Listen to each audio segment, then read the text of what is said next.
Now, I have the honor to introduce to you all Mr. Haim Roet. We heard about him from a previous speaker. He is also a Holocaust survivor. Mr. Roet's statement will be followed with a recitation of the memorial prayers by Cantor Gideon Zeller-Meyer and the Shar HaShomaim Synagogue Choir from Montreal. Mr. Roet.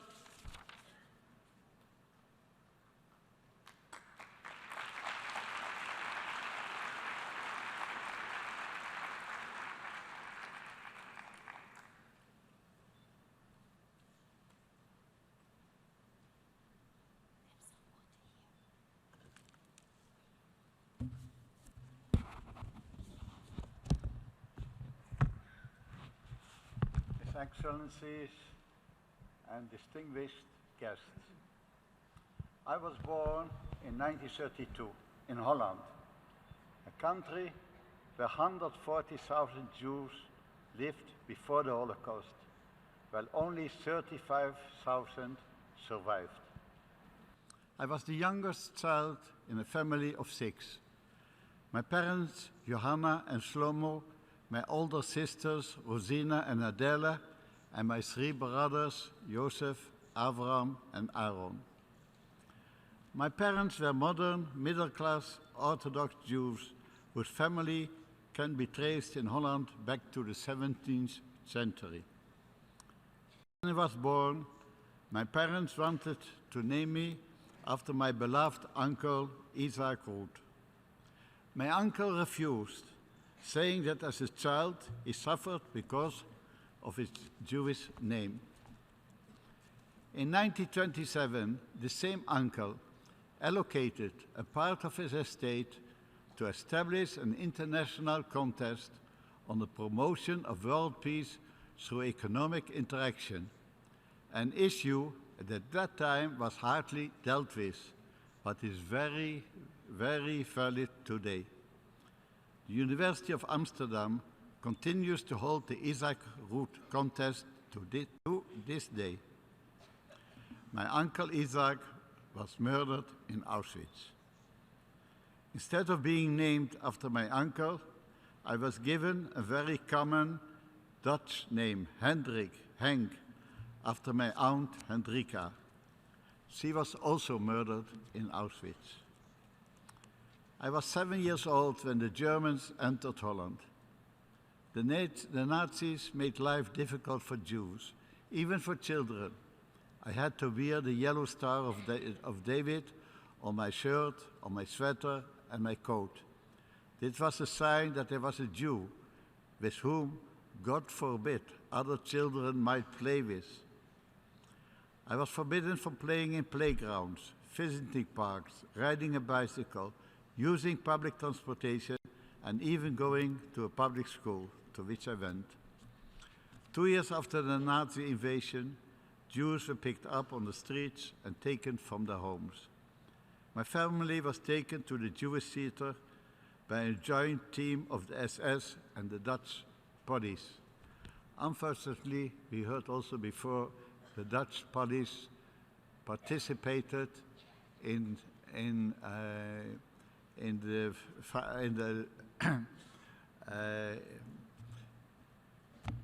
participated in going after the Jews. More than 1,000 Jews were forced to stay in the theater. The conditions in the theater were horrendous. After a week, my family was transferred to a newly set up ghetto in Amsterdam, while others at the theater were sent to Westerbork concentration camp. From there, Jews were sent by cattle train to Auschwitz and other concentration camps. In the ghetto, we were allocated 2 very small apartments on the same floor. In one lived my grandfather with my 2 sisters, and in the other, my parents and the 4 boys. In September 1943, on Rosh Hashanah Eve, the SS knocked on my grandfather and 2 sisters' door, ordering them to be ready to go with them within 10 minutes. Before being taken away, my sisters were able to warn my parents that the SS was coming. we never saw my sisters or my grandfather again. My parents did not open the door, but the next morning, 2 SS men arrived again, threatening to break the door down. My parents had to open the door. My mother, who learned German at school, shouted and argued with them. After a few minutes, one SS soldier said to the other, "Ich habe genug." I am fed up, and closed the door behind him. My mother's courage is one of the reasons that I can stand here today. My parents did their utmost to rescue the remaining 4 children. They contacted the resistance, which assisted in finding us places to hide. My parents, brothers, and I were hidden at different places all over the country, without any contact with each other. My parents were hidden in a small attic. I was moved from home to home in Nieuwlanden, a small Protestant village where most of the residents rescued Jews. Some may doubt that one person can make a difference. In Nieuwlanden, there was such a person. His name was Johannes Post, a farmer and father of 7 children who organized the efforts which saved over 100 Jews, including me. He was assisted by 2 other resistance fighters. One was Arnold Douwes, and the other was Max Leons, a 21-year-old Jew. Max is now 95 years old, and we are still in close touch. Johannes Post, a hero of the Dutch resistance, was later captured and executed by the Nazis. After 2 months in hiding, the resistance found me a new place with a family who owned a small bakery. At that time, I was 11 years old. Alida and Anton Deesker risked their lives and the lives of their children by hiding me. They had 3 children, 2 older daughters and a son, 4 years older than I, with whom I shared a bed. He was not allowed to know that I was a Jew. The fact I was circumcised made this extremely difficult.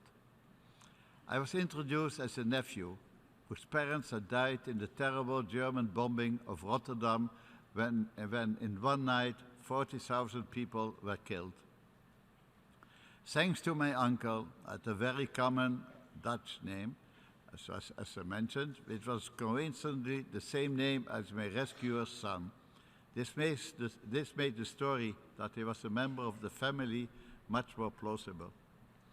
We were continuously afraid that we would be betrayed. Nevertheless, the family took in 2 more Jews, a mother and a grown-up son. The Deeskers were extremely kind to me. They tried to make me forget the thought that I was all alone in the world and afraid of being caught by the Germans or the Dutch police. I started going to school under the school principal, who suspected that I was Jewish, told me during a school assembly that I was not welcome anymore at school. His actions put me and the Deeskers in grave danger. Since I couldn't go anymore to school, I worked till the end of the war in the family's bakery and distributed bread to the farmers around the village. After the liberation, a neighbor told my aunt that he had seen glued on a tree a Red Cross notice that the Roet families were looking for their children. A year and a half after being torn from my family, thinking I was all alone in the world, I was reunited in the middle of the night with my parents and my 3 surviving brothers. That same night, my parents told me that my 2 sisters, Rosientje and Adele, my adopted brother, Yossi, and my grandfather had all perished. So did nearly all of my uncles, aunts, and their families. My mother showed us a postcard written by my sister, Adele, after her liberation from Auschwitz. This is what she wrote, translated from Dutch. Auschwitz,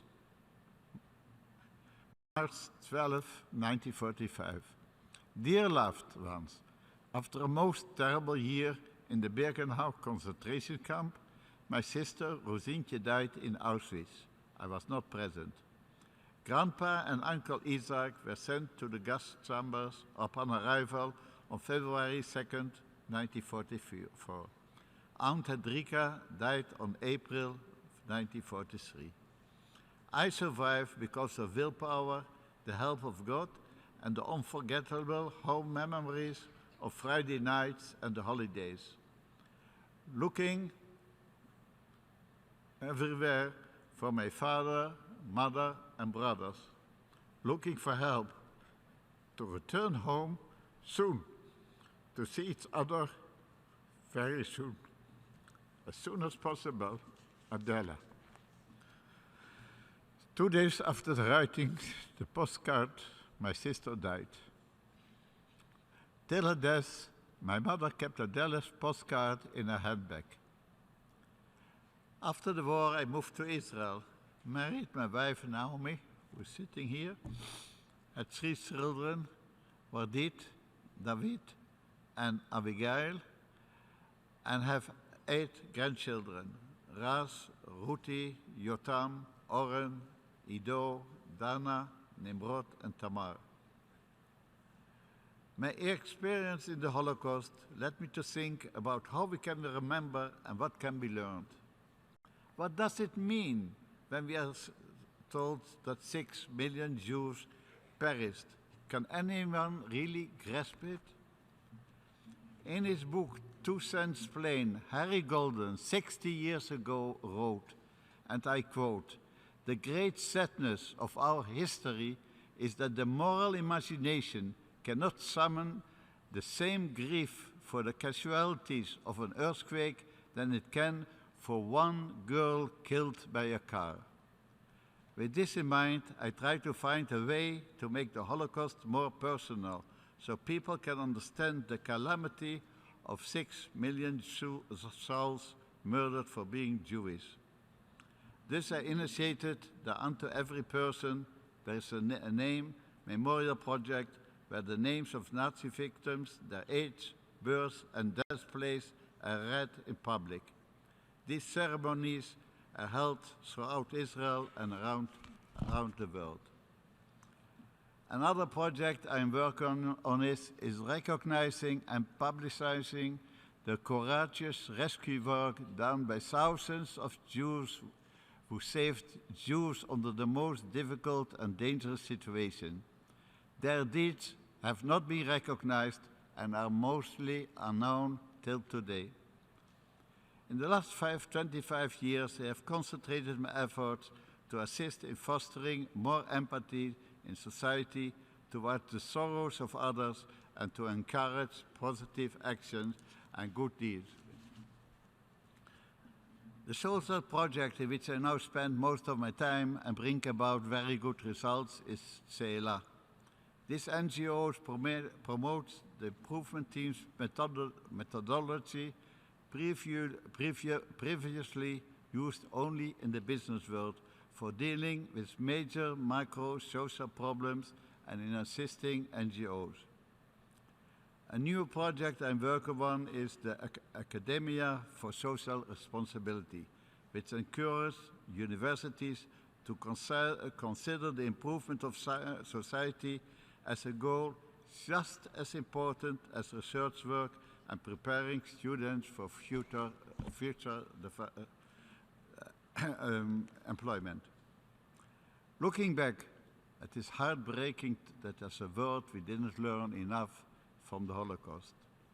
Genocides are still going on, and 11-year-old kids like I was are still killed and suffering in too many places. Genocides must be stopped and prevented everywhere. 70 years after the Holocaust, there are fewer and fewer survivors that can tell the stories.